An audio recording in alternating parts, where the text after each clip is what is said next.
Welcome back for another book review. Today we are talking about this one. So this is Labyrinth, Your Path to Self-Discovery by Tony Christie. Briefly, this book is really what the title suggests. That's the thing with a lot of these witchcraft books. The title says it all. So it really is all about labyrinths. He mainly talks about two different styles. This first one, where it's kind of got the four quadrants with the flower in the middle. And then this variation here, which is a little bit more simplistic, but has been found like all over the world. So he talks about these two mainly, and he goes a little bit into the history, but the majority of this book is how you, the reader, can utilize labyrinths. I would rate this book a 4 out of 5 star. I thoroughly enjoyed it, which is how you can tell because I actually took multiple days to read through this. When I really like a book, I tend to not want to finish it quickly because I just want to savor the moment. So I took a few days to read this because I was really enjoying it.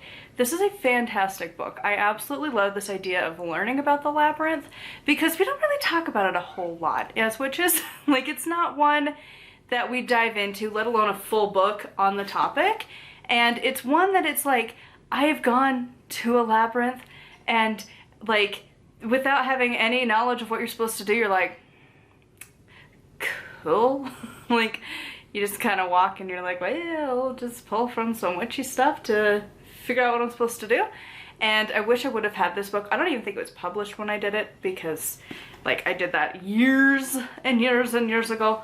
Yeah, it came out in 2018. I walked my labyrinth in like 2015. So like a couple years too early. If you're ever curious, there is a labyrinth that you can go walk. It's free. It is located at a hotel, but I don't think they care if you use their labyrinth. They don't, it doesn't, the vibe was that whoever was there was welcome to use it. It's located right down by Zion's National Park at southern Utah, where everyone goes. And the hotel, oh good lord, birds getting attacked by the cat through the window. Because why would they get near the window? Anyways, it's this hotel down by Zion, and basically there's like the hotel, and then there's this little path that you take, and it walks you up this hill. It is a little bit of a steep hike. If you have mobility issues, you can't go up there, because like it is some steep rocks, steep inclines. You've got cactus and rattlesnakes and everything. It is not a paved path. You're walking up rocks. It's very sketchy, so if you have mobility issues, absolutely not. Be very, very careful. But for able-bodied people or people who are willing to be able to handle that little bit, because it is a bit of a walk. Once you get up there, it's on this like little mountaintop, and hilltop thing, and you just get this view of all of the big rock mountains around you.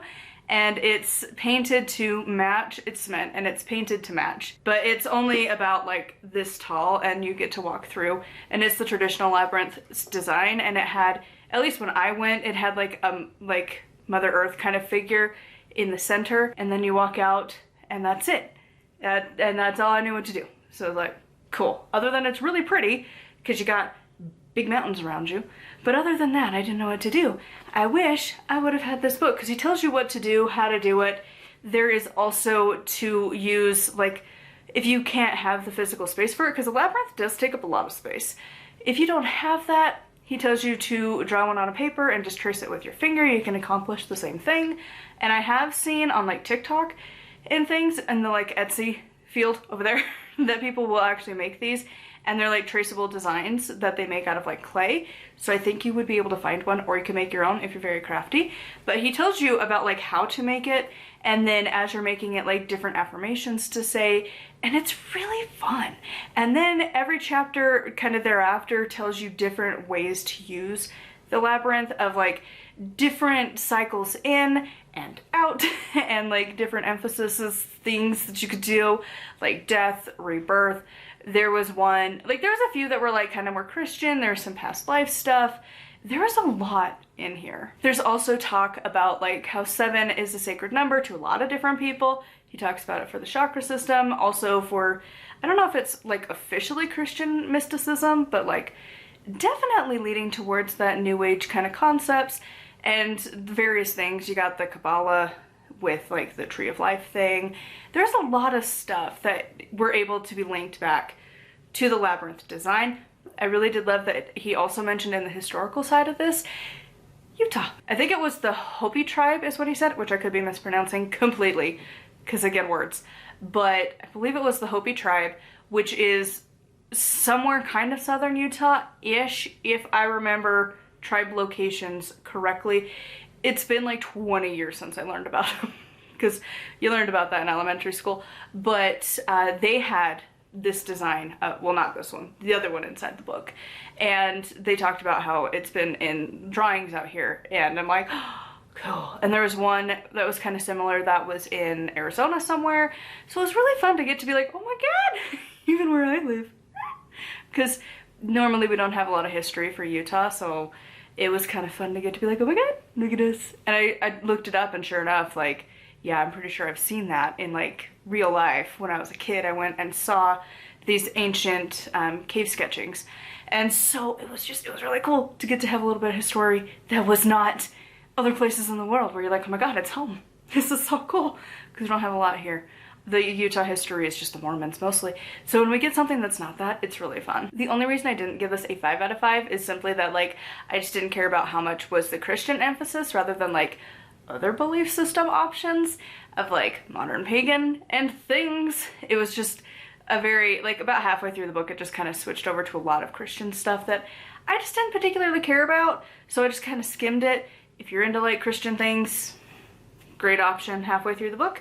But even then, I still, like, he was able to still keep my attention, and I was still curious, but more as I was like skimming through like the Christian bits where I'm like, I genuinely don't care what book it came from and blah blah blah, like, as you're trying to get through it, my brain's just circulating how I'm going to make this a witchcraft thing of like how to utilize a labyrinth as a witch.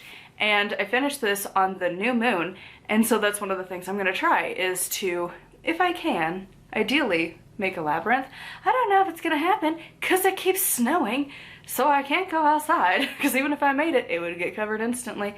So I don't know if I have space in my house to make a labyrinth, but at the very least I can make the paper one, do the finger tracing thingy that he talks about, because I think it'd be really fun to do that for the moons, to have that as a way to like check in on like the different phases of the moon and different emphasis and spell types. And he has that for like working through different things and getting answers, which the new and the full moon are great times for that. So I'm excited. I still have ideas. I wish there was a little bit more of a pagan emphasis. If you're gonna have a Christian, at least have the pagan side of it, but you know, take what you can get. I'm still really thoroughly impressed by this book. So who is this book for? I would say the intended audience is definitely for anyone interested in labyrinths. The Christian side of it really honestly isn't that bad. Just skim over the parts that you know you're not gonna like. And if you are into like more New Age things, I think you're gonna get a lot more out of this, because New Age tends to be open to a lot of different belief systems, and there's a lot represented in there. So would I buy this? Yep, I do plan to buy this at some point. It is one that I will happily have on my shelf at some point on my long list of books to buy. So anyways, I would love to know your thoughts on this. Have you ever walked a labyrinth? Did you like it? Did you not? Did you really have an experience, or were you like, I don't know what I'm doing? Let me know in the comments down below. As always, a huge thank you to my patrons. If you want to support me and get access to exclusive content, it is patreon.com/nightlittlcrafts. Make sure to like, comment, and subscribe. I post every single day. And until next time, thank you so much for watching, and blessed be.